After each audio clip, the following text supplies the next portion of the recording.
For me, the experience of being a co-researcher has been really enjoyable. Yeah, it's been really awesome. Being a youth researcher has allowed me to really throw myself into research and use my strengths with people and act as a bridge between different communities and researchers. And you get to really meet researchers and discover opportunities in so many diverse areas. I felt quite welcomed into the research networks in the areas that I'm interested in, which has been really great for me, especially as a PhD candidate and prospective researcher. My current roles at Victoria University and Origin are both things that I found through doing co-research, so really great opportunity to network as well. I think there's such a unique set of skills that come out of being a co-researcher.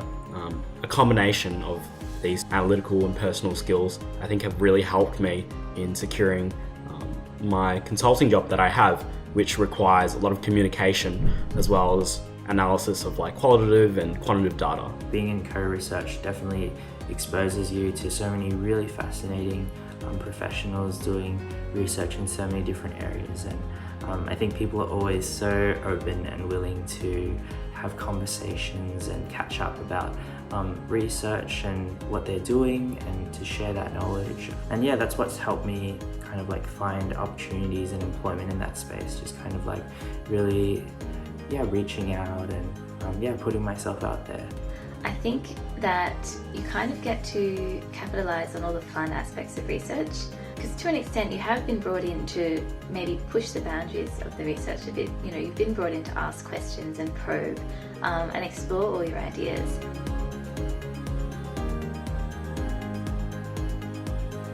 I would say it's up to you to define what being a co-researcher means for you. So there's no designated ratio of lived experience versus research-based knowledge that you bring into any given meeting. If you want, you can decide to come into one meeting and only draw on lived experience or only draw on your knowledge as a researcher. It's really up to you, and at the end of the day, it's probably going to be a mix of your perspectives as an entire person and not just as a researcher or as a young person. And I think that's what's so liberating about it, even though it can be quite ambiguous at times too. Just embrace it. And my final tip is, I guess, know your value. You're a co-researcher for a reason, right?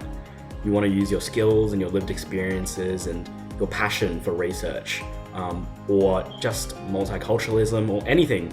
And from there, you can just really develop your skills that you want to improve on from, working in the community or doing research or really anything you want. So yeah, best of luck to you all, and wish you the best in your research journeys. Hi everyone, it's my great pleasure to welcome and thank you for joining us tonight to celebrate the Youth Co-Researcher Toolkit. As we're meeting virtually and from many dispersed areas tonight, I'd like to start off by acknowledging the traditional custodians of the various lands that we meet today on behalf of the CRIS Consortium and our speakers today. I'm speaking to you from the lands of the Binurong people of the Kulin Nations, and I pay my respects to and gratitude to elders past, present, emerging and future of the lands that we live and play on, to their ancestors and to any Aboriginal or Torres Strait Islander people who may be joining us today. This toolkit and the project behind it advocates for the principles of voice and self-determination and the production of gathering of knowledge. We recognise Aboriginal and Torres Strait Islander communities' ongoing struggles for such self-determination and their long-standing contribution to our collective knowledge. Hi everyone, my name is Peter and I use he and pronouns, and I'll be your MC for this event tonight. I'm privileged to also be a youth researcher in the Explore program that's run by the Centre for Multicultural Youth. You'll be hearing more about the Explore program tonight and how we draw on our training and lived experience to ensure research is both relevant and responsive to the needs of young people. really excited for tonight, and also, you know, just hearing from Chris, Dan, and Alex and their experiences on the toolkit and their experiences as co-researchers. I look forward to going through the toolkit and speaking about co-research with you all tonight. Just a couple of admin things. We'll be recording this event and plan to share it online afterwards for those who can't make it.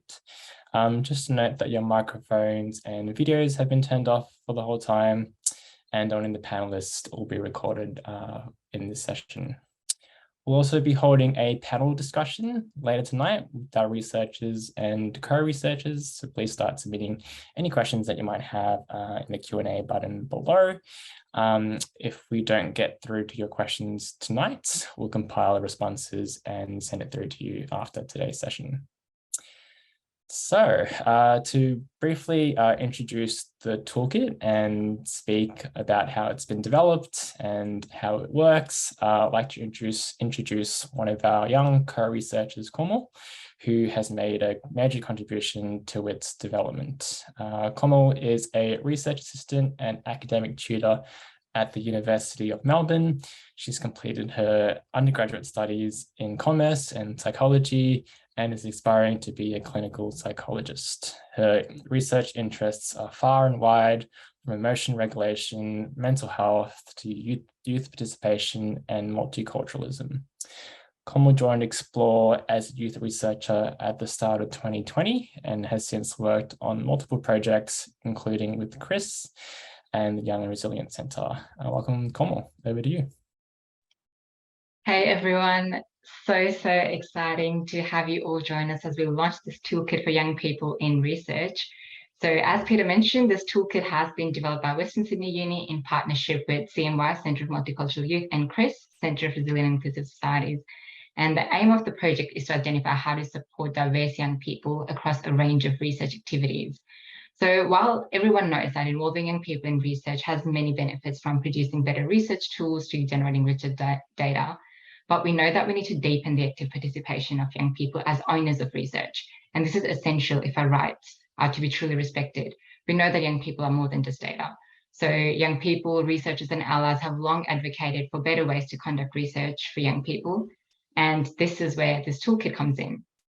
So we found that experts in youth engagement have developed some guidelines on young people's involvement in research, but these are limited in scope, application, and practical implementation. So the initial meetings identified three things: the need to embed young people at the centre of all projects by encouraging their meaningful participation, so including as co-researchers, skill and support young people to participate in research projects, and also build researchers and partners' capacity for effective and ethical engagement of young people in research. So for all of these reasons, a key outcome for this project was two toolkits. So one is the youth researchers, which we're launching today. Another one for senior researchers. This one's coming soon, so keep an eye out for this as well. So a team of young researchers in partnership with Western Sydney, CRIS, Centre of Multicultural Youth, have been experimenting with how to embed young people in research projects as research team members. So we've interviewed young researchers, co-developed, trialed and tested the components of the toolkit with young and senior researchers, and then put together all of the learnings and insights into this toolkit. And the key idea for this toolkit is to be as practical as possible so that it can be picked up and used by young people. So we're hoping that this toolkit will support and guide you on the early stages of your research journey. So there's support, advice alongside research training and professional development activities. And the aim is that you can use this toolkit to help you get involved in shaping and conducting research that investigates the challenges and topics that society faces today and the things that you're really passionate about. So the resources in this toolkit provide information, advice, activities for you to build confidence, skills as co-researchers to contribute to real-world impact. There's loads of information from what it means to be a co-researcher all the way through to training guides and practical templates on how to manage project timelines or even how to manage your well-being. I will be taking you through a more detailed and very fun tour of the toolkit a bit later on. But sit tight for now and welcome. It's so great to have you all here, and I'll pass it back to Peter for now.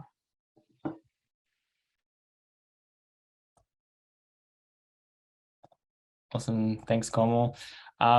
now like to introduce Professor Amanda Third, who will be speaking about the work that Chris does and the importance of the Youth Co-Researcher Toolkit.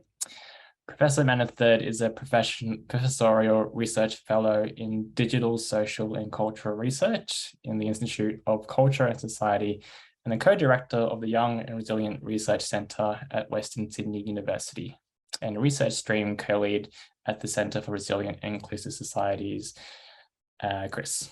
An international expert in user-centred participatory research, her work investigates children's and young people's technology practices, focusing on marginalised groups and rights-based approaches. She has led child-centred projects to understand children and young people's experiences of the digital age in 68 countries, working with partners across corporate, government, and non-for-profit sectors. She is committed to working with communities to generate research that can be activated for effective policy and practice. Welcome, Professor Amanda Third. Thanks so much, Peter, and apologies everyone on the call that you can't see my video. I'm experiencing some technical difficulties, but hopefully you can hear me okay. It's a really wonderful opportunity to come together to celebrate this piece of work. Because I think it's a piece of work that we've collaborated on for quite some time now, and a piece of work that we're seriously very, very proud of.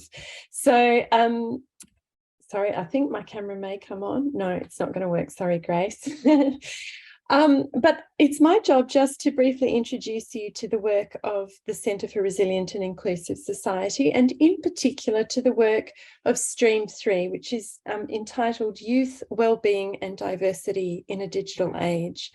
I think, as you may understand, the Centre for Resilient and Inclusive Societies is a Victorian government-funded entity that has brought together 3 universities across Australia. So Deakin University is the lead university, but also Western Sydney University and Victoria University are participating. And the government has given us funding to explore the ways that we might use digital technology to support the well-being of diverse young people in Victoria, but also across the nation. And I think as we've been, as we sort of commenced this program, we've been very clear that this is not research for the sake of research. This is about research that can be activated in the real world and influence the kinds of policies and programs and environments and cultures in which young people are growing up today. And I think we've been really clear that we have a special interest in the ways that diverse young people are participating in society and how best to support them. So as a start in the program of research that we are leading with, which is called, as I said, Youth Diversity and Wellbeing in a Digital Age, we began by co-designing a research agenda. And we also worked with the Centre for Multicultural Youth, which is one of our key partners in this stream of work, to really think about how we could meaningfully embed young people in the research processes that are used to generate the evidence that then goes on to impact the kinds of policies and so on that are used to sort of shape young people's lives. So a very, very strong commitment to really empowering young people in these roles. And so we did something which for the sector is a little bit radical, and that is to work very closely with young people in the Centre for Multicultural Youth to train young researchers who could work alongside what we're calling more senior researchers, which is a much nicer name than old researchers. But so we've been working to kind of devise ways to bring young people into the research process in a way that's meaningful and which actually can radically revise the way that senior researchers do their work as well. So I guess this co-research toolkit, as I said, is a piece of work that we've had in the pipeline for quite some time. It's come about because we've been working very closely with the Explore research team at the Centre for Multicultural Youth. And it really has been led by those young people. They've decided what should go in it. They've played a really key role in generating the content. And as a consequence, I think, as you'll see when you interact with it, it's a really wonderful and meaningful resource.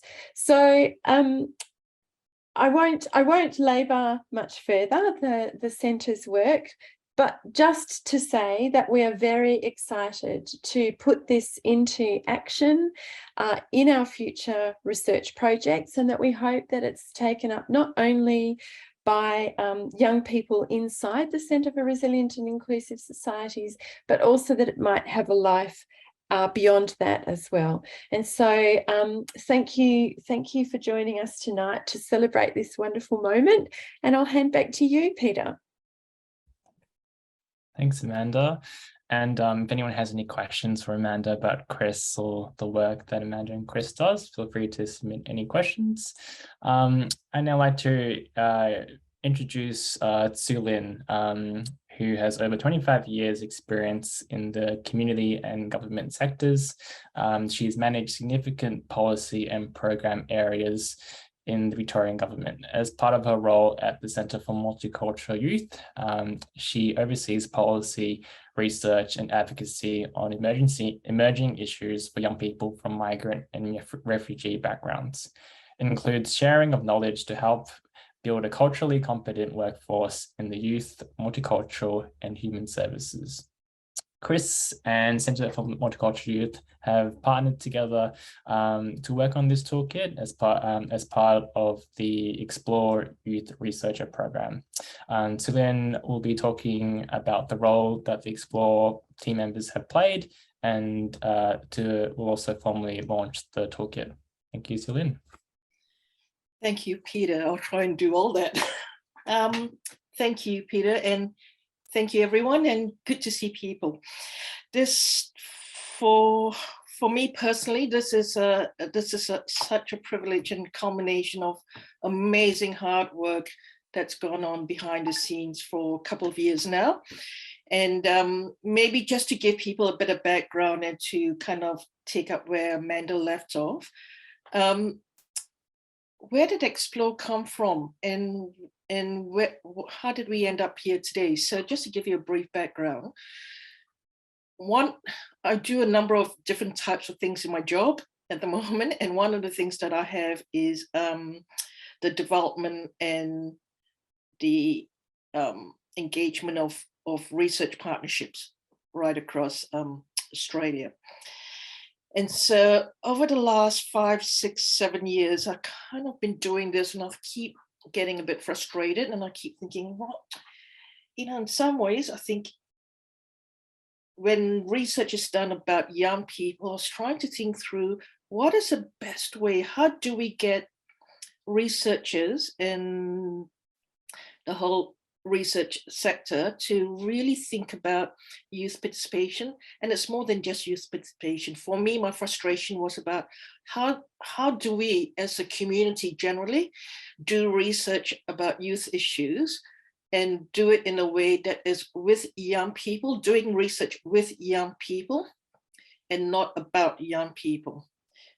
Because through the work that I do at the Centre for Multicultural Youth, my assumption and my belief is that if you do research with young people, the quality of research is much improved, and the direction and the thinking about behind the research question is also, it's much improved in terms of making sure that young people's perspectives are included in a very genuine way. So about a couple of years ago, when Chris invited the Centre for Multicultural Youth to become an industry partner as part of the research consortium, I started pitching this idea, and very bravely, Chris took up the mantle and said, all right, we'll provide a bit of funding to CMY to help establish Explore and the Explore group. And I thought, great, this is an opportunity, and how do we make the best use of this opportunity? And so we had the initial group of young people who were around, plus other younger workers at CMY. We all put our heads together, and our policy team put our heads together to kind of think, how do we create a space? How do we open up a space and we called it Explore, in the Explore program, to allow the thinking to come through so that young people can inform the Explore program itself. So rather than us as CMY saying this is how it looks like, what we did was just to open up the space to have those conversations and create opportunities for young people to have conversations with each other on how to become co-researchers. And it sounds easy, but it was quite an interesting journey that Chris, the Center for Resilient and Inclusive Societies, and for us as the Center for Multicultural Youth undertook. And I think that seed of an idea, the success that it has today, is very much about the way that young people have those conversations with each other, and the way that young people have conversations with CMY, of course, and also with researchers, because I think the toolkit today wouldn't be the toolkit it is, which just blows my mind in terms of the content of the toolkit. It won't be the success it is today if it wasn't for the passion that young people have about research. So the Explore group basically was a seed of an idea, and it was about how do we bring young people who are interested in research to come together to support research initiatives, to support research projects, not just about gathering data, but all the way from what the research question could be, should be, to the methodology, to the analysis, and to how do we then communicate and translate the knowledge that's created to the broader community. And so the toolkit that we have today that has been developed is a dream for a number of us in this space. And together with an amazing hard work that Amanda and her team has done, it's brought together all the learnings that we've had over the last 2 years on how to be youth researchers. And the learnings, again, is very much dependent on what young people have experienced and what they think would be the best way forward. And I think this toolkit is a first. Oh, can I just be bold and call it not just a first for Victoria, but a first for Australia, and a first for. And I think it's something that we would like to share. We, as in the general community, together with Chris Consortium, to share with the world globally, because I think there's a lot of learnings and knowledge that we can generate from sharing that kind of those kind of resources. So it is my absolute privilege. I'm really chuffed to launch the toolkit tonight. It goes without saying, the toolkit won't be here without a whole lot of people behind the scenes. So can I very quickly thank a couple of people and to kind of name names for 3 seconds. Absolutely people like Edmi Kenny, Willow Kellogg, who's part of the CMY staff team, Jess, who has put in such enormous commitment, passion, and hours. And there was another person formerly who was with CMY before, Gemma, before that. And of course, ultimately, it goes without saying, other than the people that I've named, it's all the young people who are part of the design, the development, and the writing up of the toolkit.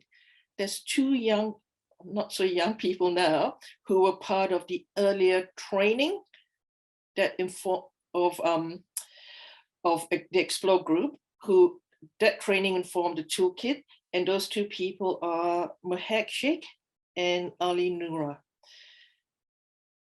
It is my great pleasure, and I hope we are able to share the resource and this information that we've got here to a bigger, broader audience, and together to share with other young people so we can bring in a bigger group of youth researchers. I'll put in my plug for one other thing that I think we need to do now, which is a toolkit for researchers and people who are doing research on how to effectively with young people, because I think they go hand in hand. But for tonight, let us celebrate the amazing toolkit. And on that note, I think I will return it to Peter.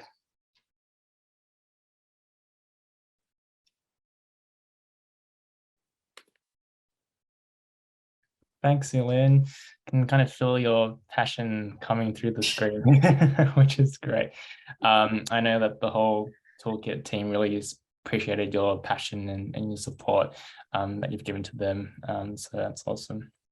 I now like to welcome back Komal, who will be, like she mentioned earlier, taking us through the toolkit and what it contains. So welcome back, Komal.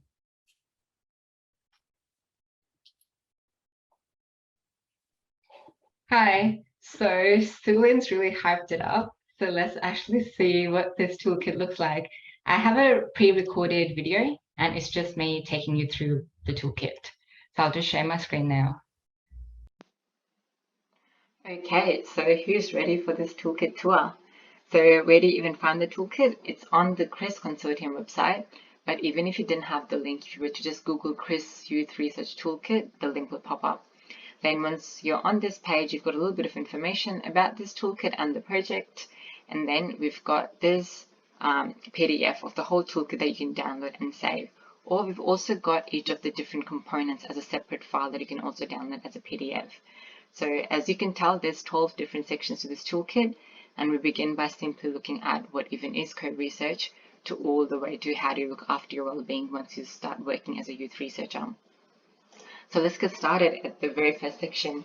So this starts off with just a little bit of introduction to what the toolkit is. And anytime you see this text in bold and underlined, that means that it's a hyperlink. And you can click on it and it will take you to other links and websites for more information. So we're coming back to this. So this is our first component, just in like pretty much an introduction component. That's just taking you through what it means to be a co-researcher, what it would be like being on a team, and any of the benefits that you can experience. There's also case studies embedded throughout the toolkit to provide real-world examples. So as you can tell, this toolkit is very detailed and we've hoped to provide you with as much relevant information as we possibly could.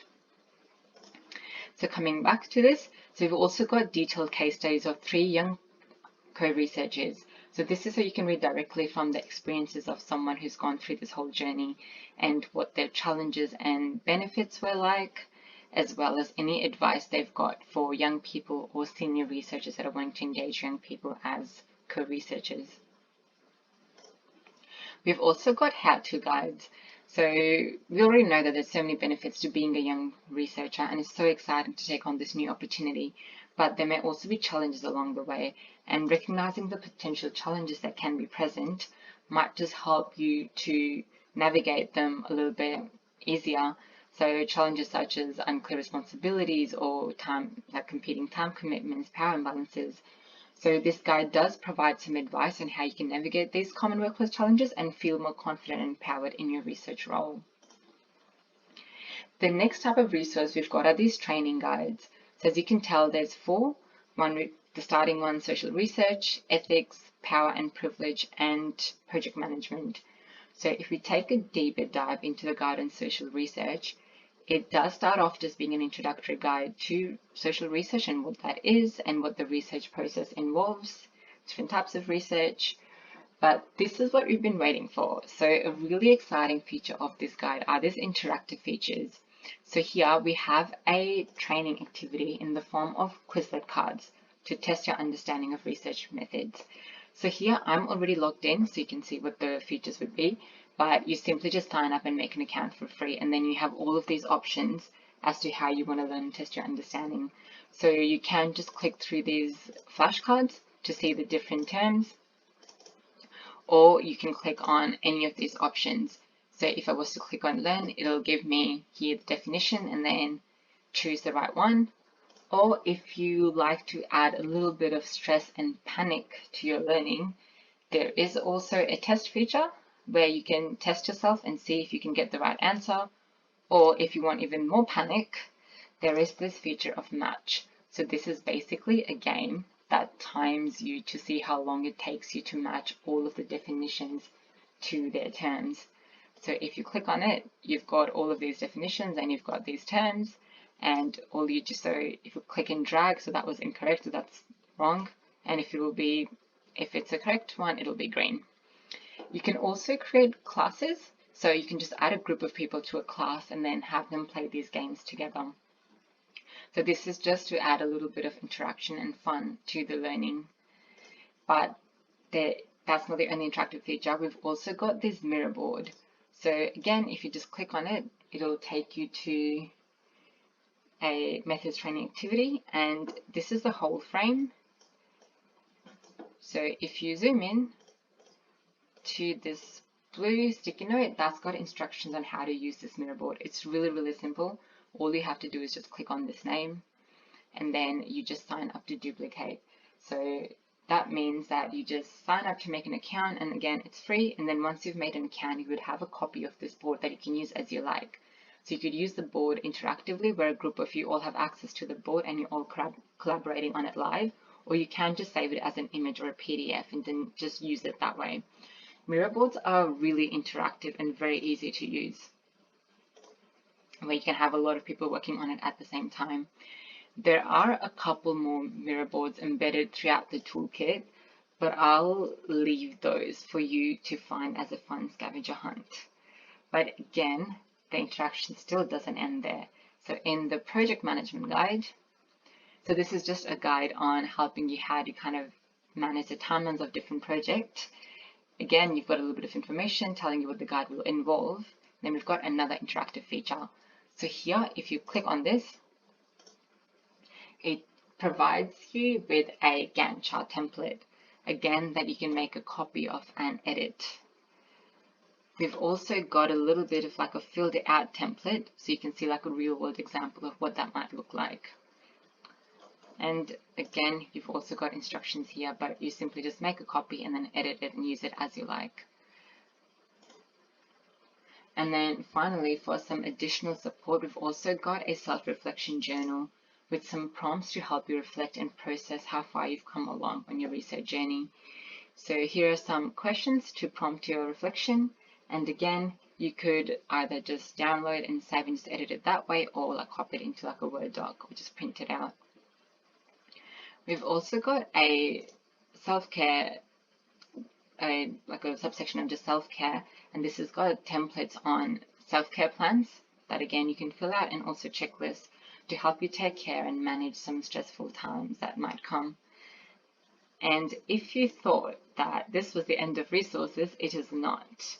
We also have a video here that some of you have already seen of some more young researchers talking about their research journey and experiences. We've also got some more information on this webpage that talks about your pay rate, and also some practical advice on the first day of your job. So that's going from how do you write an email to how do you make sure that you're tracking your hours and get paid. So here you've got some links to some great apps that help you do that. We've also got some more detail about some co-design methods or labs and organizations that have already started working with young people, and also some ethics information. So I hope you've enjoyed this whirlwind toolkit tour and have fun using this toolkit.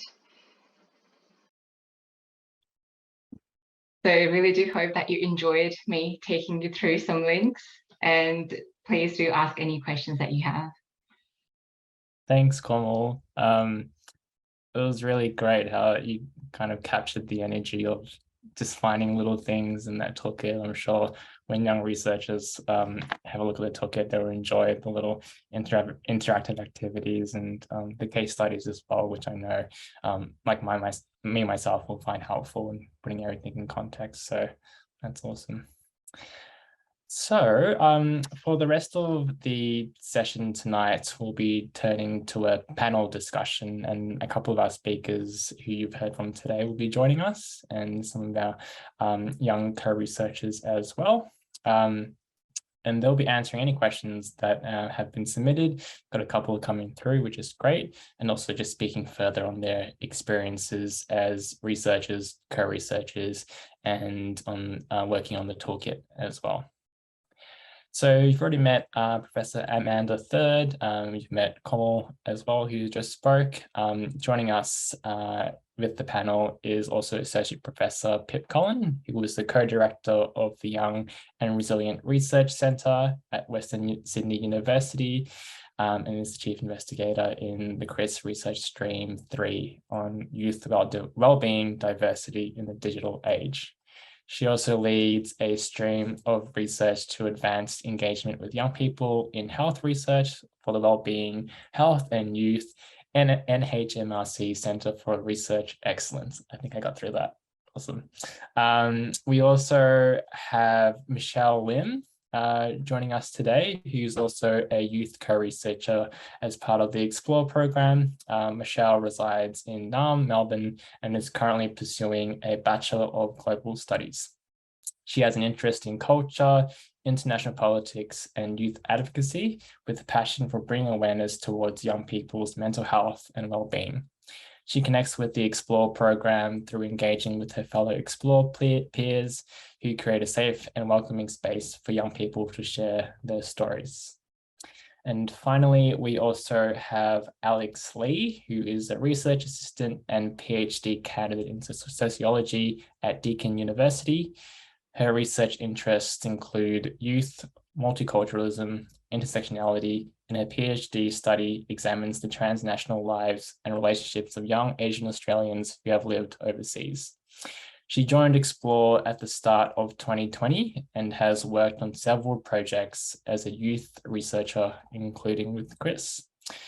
So welcome Alex, Michelle, Amanda, Pip, and Komal. I'm hoping I didn't forget anyone, and also myself as well.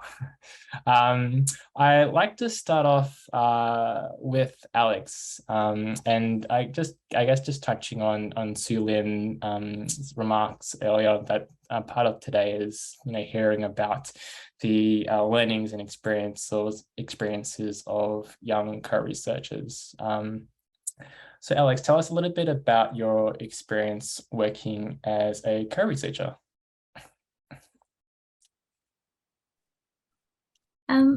Thanks, Peter. Yeah, so I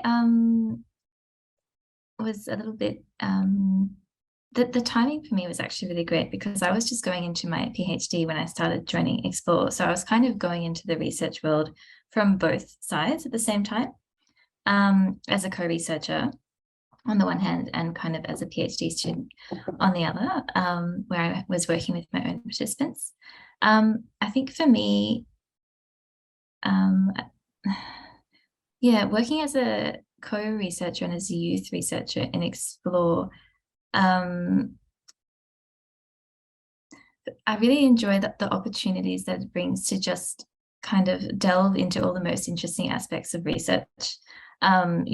You're not the one that's doing all the background to put the project together. You come in when the project's going to happen and people want to hear your thoughts and ideas and your different perspectives. And I think kind of the point of being a youth co-researcher is that you do bring a perspective that is different from the researchers who are leading it. You have different lived experience, different kind of knowledge base to bring to it. And so I think there's a real freedom there to kind of, just explore your ideas without necessarily having to ground them in all empirical knowledge and academic experience. And I think that that's led to really interesting discussions. Yeah. Awesome. When you were maybe thinking back to when you started in research, Alex, how do you think the toolkit would have benefited you when you started? Yeah, I think it would have been really great because it was exciting joining Explore, but it was also very confusing because none of us knew what co-research was. So I think having the toolkit would just be really great because it would give you some guidelines and some idea of what co-research is, how it's different from other roles, like say as a regular researcher or as a student, because it is different, as I said. I think more than anything, though, it would kind of facilitate a discussion to help you, find out what questions are important for you as a youth researcher, to ask what sorts of things do I need? What what do I expect? What kinds of modes of teamwork and communication are needed between me and the rest of the team, or between me and my fellow co-researchers. So I think that's where it would be really, really useful. Awesome. My next question is for Komal. In research projects, as we know, there can sometimes be a mismatch of expectations between researchers who've had a lot of experience in the field and junior researchers or co-researchers, especially with research projects that are really fast-paced and there's an iterative component to it. And sometimes experienced researchers don't really know what might happen next. So I guess my question, Komal, for you is, what advice do you have for young researchers about managing their expectations about research? There's actually a whole section in the toolkit on this. No shameless plugging, but the section is called How to Manage Challenges of Being a Young Researcher. And one of them is just exactly the question that you asked.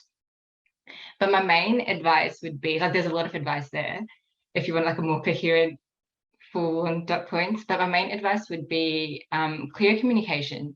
So be upfront about what your availability is from the start. And also if that changes throughout the project, let them know. It's things will change and that's fine. Just keep everyone updated in the team that your availability has changed. And also be transparent with the research team and ask for help when you need help. You hardly ever just work alone. There's always a team around you. So make sure that you lean into that team and everyone gets to help you, and you also help other people when you have the chance. Awesome. Thanks, Colin. We've got a question from the audience, so I might kind of open this up to everyone, and anyone feel free to jump in and whenever you can. A question that we've got is that how can researchers who are generally older and established in the field, how can they begin to shift their research so it's more inclusive of young people and can also appeal to young people? So I'm not sure who wants to take that first.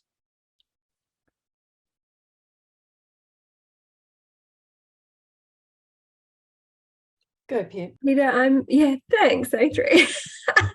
I'm happy to have a first go at that, because I think that question goes really nicely to what I see as being really the importance or the value of co-research, insofar as it really invites, I think, researchers, well, for all of us to rethink or to think more expansively about the role that young people can have with research. So I think, it's great that there's a lot of enthusiasm for participatory and co-research, but what we actually find in practice, and I think that the person who's asked this question is maybe intimating to this, is we don't really have kind of guides or a framework for thinking beyond what some of the, I guess, existing participatory approaches are, and just trying something a little bit differently. So, co-research, I think, and the toolkit, even for young people, is a way, I think, for researchers to start to learn about and think about and potentially test and trial working with young people in this way. And one of the things that the toolkit really highlights is that part of the repertoire that we probably do need to expand a little bit more as researchers is ways of working with young people to define what matters and what research questions should look like and how research should be done at the very start of the process.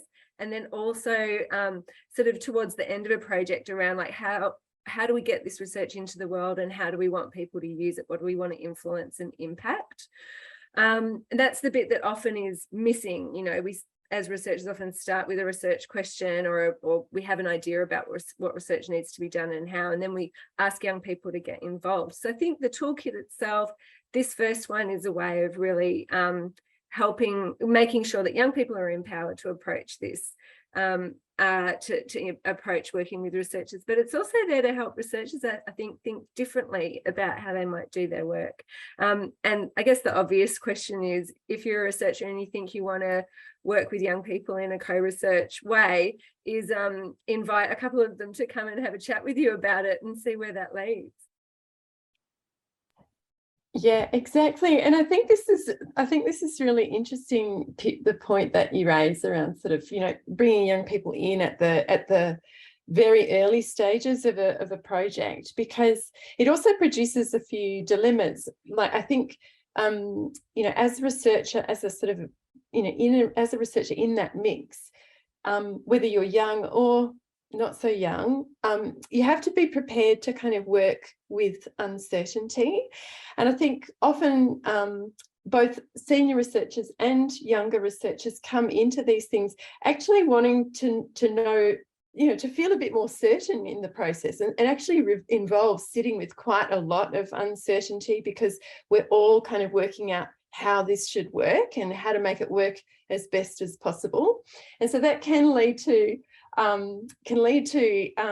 some challenges in getting expectations clear and managing those expectations. But it also can lead to the most incredible insights and breakthroughs. And so I think one thing that I've learned is that actually you just have to be really prepared to sit with quite a lot of uncertainty in the process, so that really everybody can get the most out of it. Thanks, Amanda and Pip. Kamal, Alex, or Michelle, did you have anything to add there, especially, I think, in ways that researchers can engage meaningfully with young people and as young co-researchers? I wouldn't mind adding something just briefly. I think it's really important to treat them as individual people.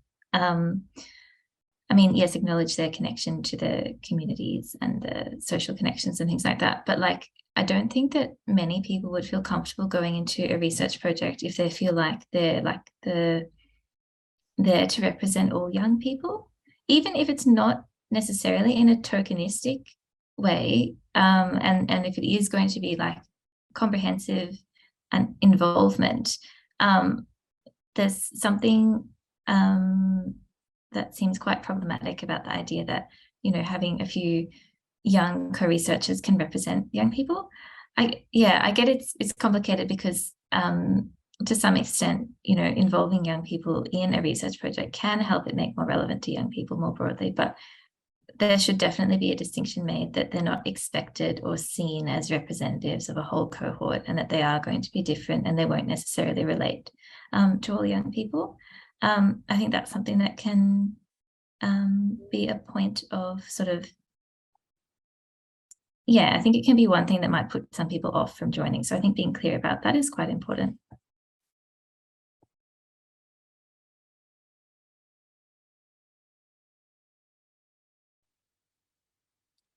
Awesome. Thanks, Alex.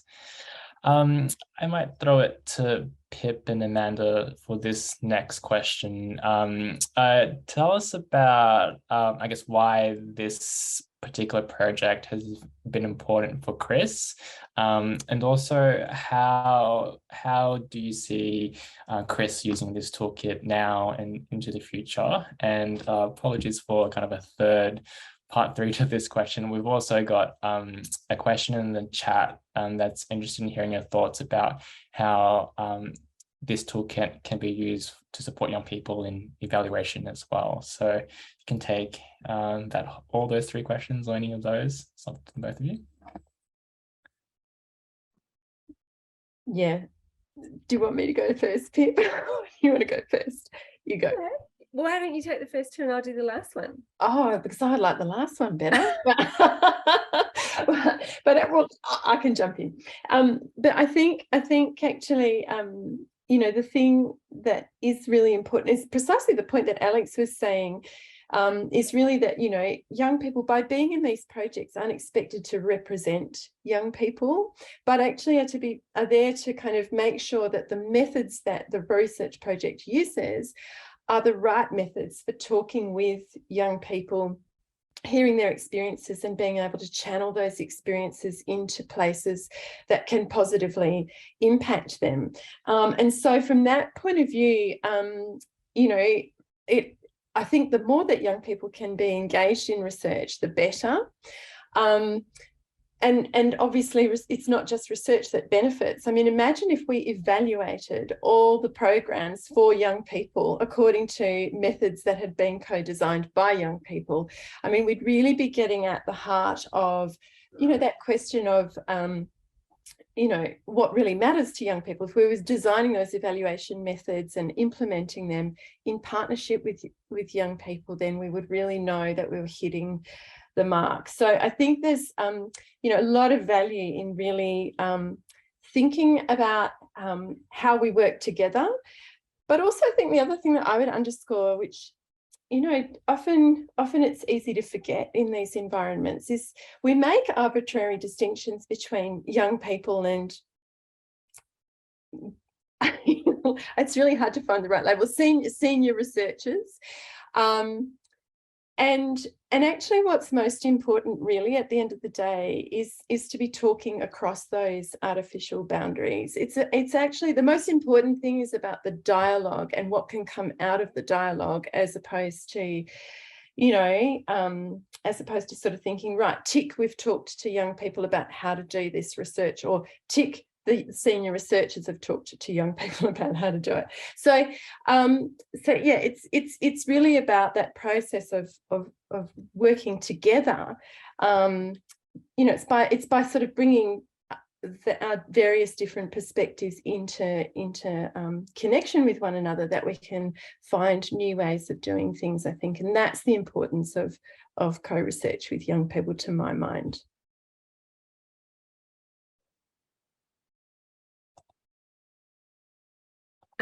Peter, I'll just add a couple of quick things as well onto that. Is, I mean, one of the great things I think about this toolkit is that it's a platform for co-creating more resources as young people, or as youth researchers and more senior researchers start to do more of this work together. So in terms of, like, I guess what we hope from stream 3 is going to be you know, one of the significant things from this work for Chris and for other researchers, actually, you know, more broadly, working, you know, perhaps on different sorts of questions that are also impacting young people in their communities, is that they'll take up these resources and, you know, indeed that young people might see this as a way to start to kind of, I guess, advocate and develop, and then bring other researchers into the kind of research that they would like to do. And we would love to hear also about what kinds of other tools and resources might be helpful to sort of fill it out. So we don't see this, I think, sorry, Cormal, if that's and Alex and Michelle, if that we're creating lots more work for each other, but yeah, I mean, we see this as a dynamic toolkit that needs to grow as people's experiences and practices evolve as well. So at some point, I think there might be a co-research evaluation. We might use the resources to evaluate the toolkit, but we also probably need more resources around, evaluation would be one thing. Awesome, thanks, Deb. Oh, sorry, you're going to add something there? Yeah, it sounds kind of a very meta use of the toolkit as well. That's awesome. I've got a question from the audience, and Komal, I might throw it at you if that's okay. Feel free to pass it on to anyone else as well if you like. Got someone who's interested to hear about if there were anything that you've included in the toolkit that you didn't initially think of. I think there's actually quite a lot of stuff. When you first started, it was about kind of like, okay, what is research and what would you expect? It was quite like, I suppose, narrow in that sense. You're just like, okay, maybe just tell people what research is. There was only once we kind of really got into it, it was like, actually, what are the, like, even the practical stuff of like, okay, if someone's just like finished kind of high school and they've started this job, do you know how to professionally write an email? And like, would you feel comfortable asking someone how to do that? So just having little things, even just like little practical advice or the well-being stuff and like kind of reflection, I think they were also very towards the end when we were thinking about, okay, what else is actually important if you do start. So you've got this gig, but now how do you actually do the gig? So I think just there was a lot of stuff that kind of came into it as we started making it and started interviewing young researchers and started doing the case studies on like what their challenges were or like what advice they would have. So it was a lot of kind of back and forth and got a lot of feedback from people looking at the toolkit. Yeah, no, I didn't have that planned out at the start of this is what the end product was going to look like. There's a lot of kind of editing and work that went into it. Yeah, awesome. And a quick question for you as well, Colma. How long did the toolkit take to make? So what was the process in developing it? I'm sure that's a question to answer. I think it's like actually making the toolkit, because like the back-end work has been going on for a while, as Sulin was saying, but actually started making it, I joined it in Jan. So I've been working on it since, and we're still working on it. So yeah, like 8 months. Yeah. Yeah, awesome. So I've got another question, and the questions keep them coming through, everyone. It's great that we've got a lot of interest. I've got a question I might throw to Michelle or Alex as well. The question is that, and they're interested in hearing about how we reach groups of young people who are more disengaged or feel like they don't have a voice. It's mentioned that this person does research and engagement with universities, and there's often a difficulty with self-selection bias from engaging with student unions, etc. So Michelle, Alex, if you want to jump in, and anyone else can also jump in to add if they like. Thanks, Peter. So with this one, I think definitely I can relate as well. And I know that a lot of other youth researchers can relate with this issue. And it's something that really does come up, and it's just like something you have to, I guess, like it comes with the experience of the role and also like hearing from other people's perspectives. So as Pip and Amanda and the other panelists mentioned before, I think just having like a very empathetic approach and like empowering young people is the starting point. So to really engage with like the researchers, I think it calls for a need for conversations. So having, you know, conversations about the research process, both before, during, and even after as well, can really encourage young people to speak out and just to make their voices heard. But obviously, this isn't always the case. I guess it comes with time as well, and just being able to start that conversation as well. So if there's someone that you know in the team, you can always like reach out to them, send an email if you're not, you know, comfortable with speaking face to face. And I'm sure that, yeah, I hope that helps.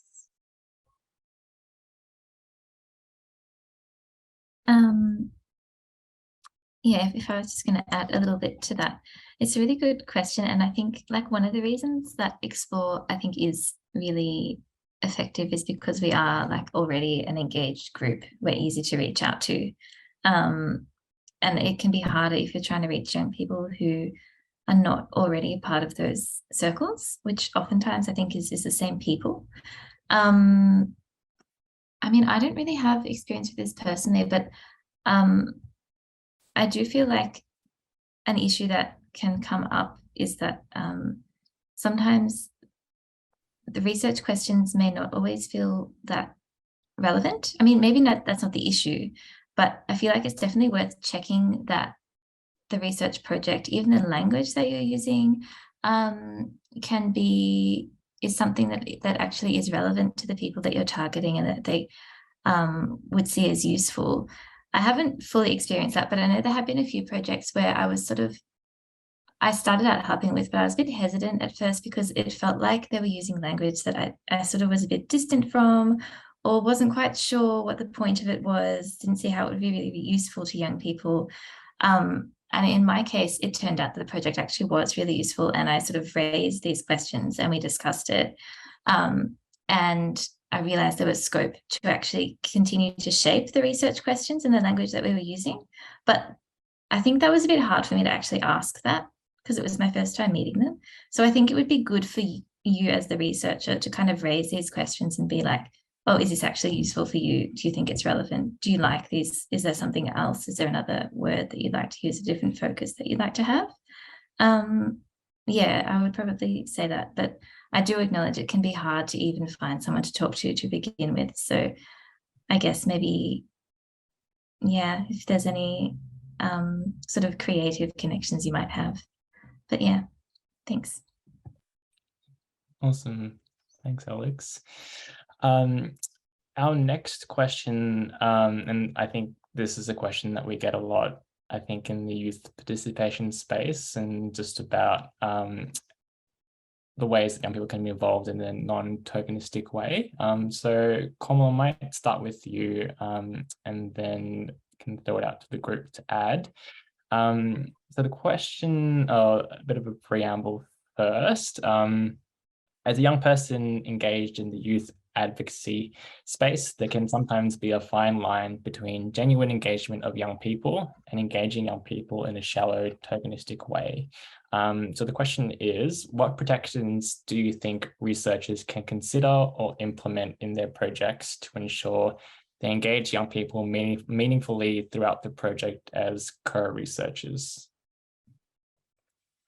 That's big. I think I do remember having a chat with Alex about this a while ago, and I think kind of she was saying, and this is like a thing that kind of everyone talks about, it's like, don't let other people put a story on you and like kind of make that your story. Kind of know that when you walk into a space, like you can shape your story and you can choose who you're representing, what you're representing.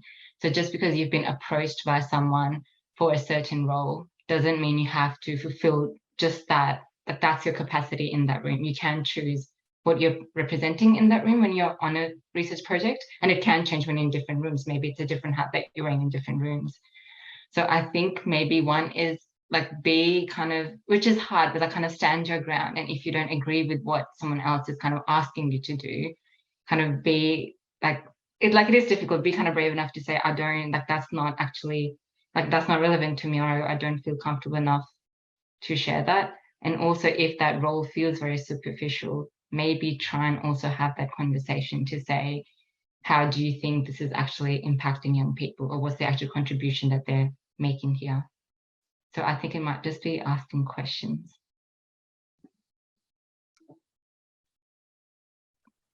Awesome. Thanks, Komal. Did anyone have anything to add to that? I guess speaking to how does have opportunities for young people that aren't tokenistic? Oh, look, I think it's a really great question, and I take your point, Peter, that we often end up talking about this but the fact is that it remains a problem in lots of settings, and so I do think we need to keep talking about it. And I guess for me, this process of working on the toolkit and actually just working with the Explore team a bit more broadly, as well as many of the other projects we've been doing, really taught me that as a senior researcher, it's really, really important to keep checking yourself and to make sure that like every time you go to do something, if you're really serious about co-research, you have to ask yourself the question, well, where's the young person who's with me on this bit, right? Like you have to keep checking that they're there and that you're involving them in the right sorts of ways.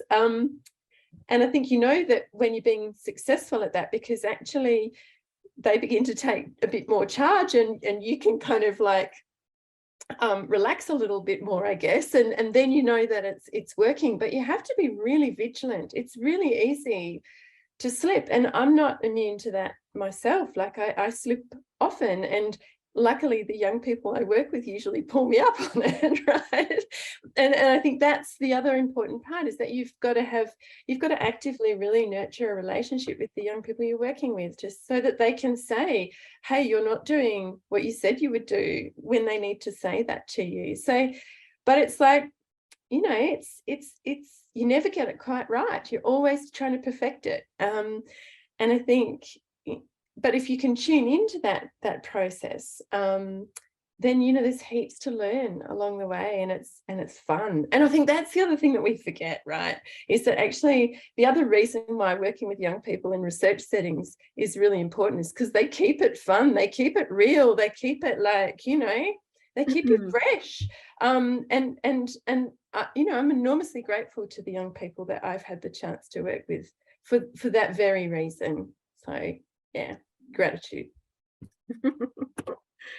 We do have also, I think, like one of the really interesting resources in the toolkit, I think kind of goes to the heart of this question, which is about like power and privilege, and sort of like understanding that and inviting everyone in. Like, we actually don't often do this in our own kind of settings, whether it's, like speaking as a senior researcher, like we don't usually ask, what is my positionality here? What kind of power do I hold? What do other people in the group hold? How are they using it? Like, is this okay with me? Or, like, how do we have conversations that help to improve that? So one of the great resources in the toolkit actually unpacks some of those questions so that we can do some of those things that Amanda's just mentioned. Think about this as a relationship, build trust, be open to change. If we're setting expectations in the beginning, making sure that we're checking in on, how we're faring in terms of meeting those expectations for each other. It's really, like, I think about adopting a reflexive approach, which can be really hard, especially when researchers, have funding commitments, or, they've committed to delivering something or other and it changes. But I think this gives us a framework to, think that stuff through a little bit differently. And ultimately, I think, researchers do really have to ask themselves what's going on here, and is it meeting the expectations of the young people who have said that they want to work with me on this? You can only do that when you set those expectations out at the beginning and check in regularly along the way.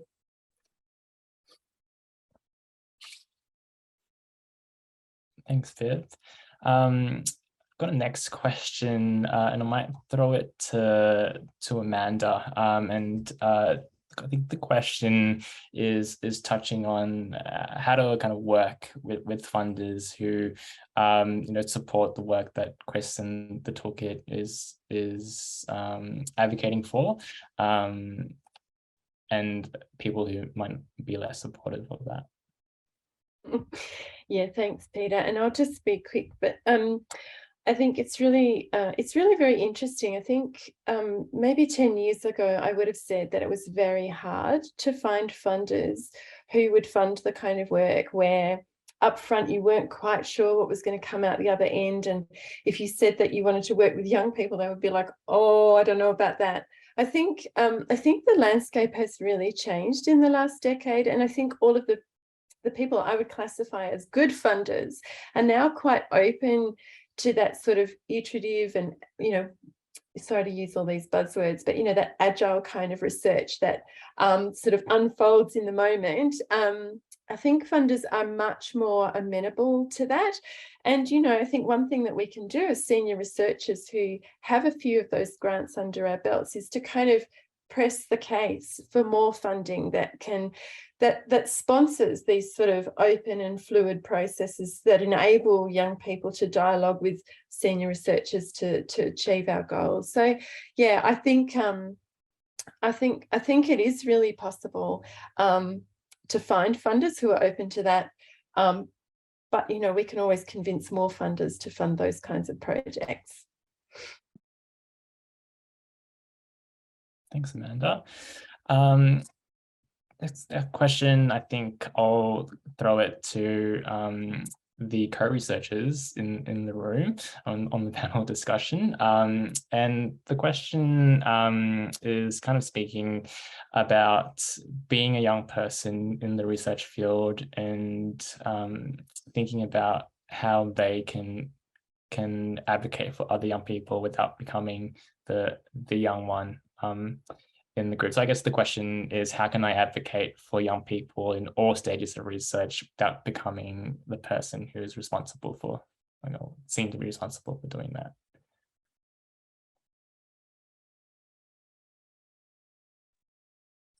Okay, so I feel like this is kind of related to a role that I've had as maybe it's different for me because it's not my professional role. It is technically a role that I have as a youth researcher from Explore in Chris, but because I have a lot of like professional, not professional, but like through Deakin and through my PhD and research assistant work, I also have some sort of like colleague type vibe with these researchers. So I think it's a little bit parallel. I actually think it can work to your advantage because to some extent, yeah, I can see that you don't want to be seen as like the young one and that the only value that you contribute is from your lived experience rather than your academic or professional expertise. Like you want to be recognized for both. And you want to maybe be able to choose when you have your young person hat on and when you're just like doing your job.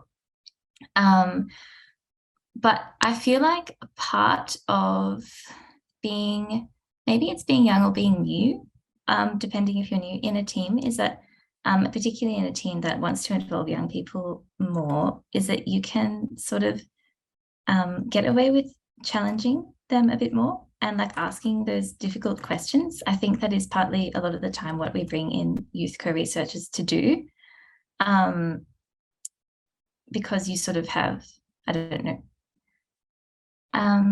I feel like it does give you a certain license, and that doesn't have to put you in necessarily the young person camp, because I think also a good co-worker or a good researcher also asks difficult questions.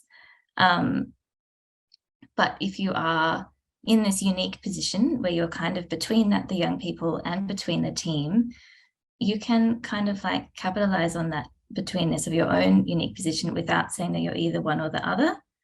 And I think it does give you a bit more license to push things a little bit more from whichever way you want to take it.